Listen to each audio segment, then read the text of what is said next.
આજે હતો મારો રજાનો દિવસ, તો આવી જાઓ મારો આજનો બ્લોગ જોવા માટે. ગુડ મોર્નિંગ, જય શ્રી કૃષ્ણ. સવારમાં જાગી થઈ ગઈ છું અને મસ્ત ભાખરી ખાઈ લીધી છે. પછી કામ પતાવી દીધું છે, થોડા ફ્લેક્સ કરી લીધા છે અને પછી બપોરનું લંચ લઈ લીધું છે અને સાથે જોવાની હતી ટીવી, કારણ કે આજે તો ઘરે રહેવાનું હતું. તો પછી કામ પતાવ્યું છે, કેટલું બધું કામ કર્યું છે મેં ઘરનું. અને પછી એમ થયું ચલો મનની થોડીક શાંતિ માટે ફ્રૂટ્સ લેતા જઈએ. તો થોડા ફ્રૂટ્સ લઈ લીધા છે, એ પણ બહારનું ખુલ્લું વાતાવરણ જોતા જોતા. જે ફ્રૂટ ખાવાની મજા આવે એટલે ક્યાંય ના મજા આવે.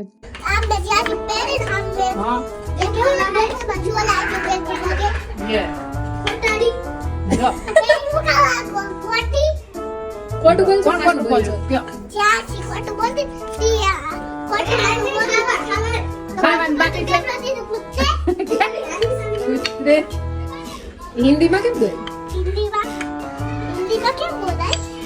કૂતરી બોલી, કૂતે બોલી, કેમ એવું બોલ? પછી મેં મારો આજનો દિવસ અહીંયા પૂરો કર્યો છે. તો મળીએ કાલના દિવસમાં. Bye bye.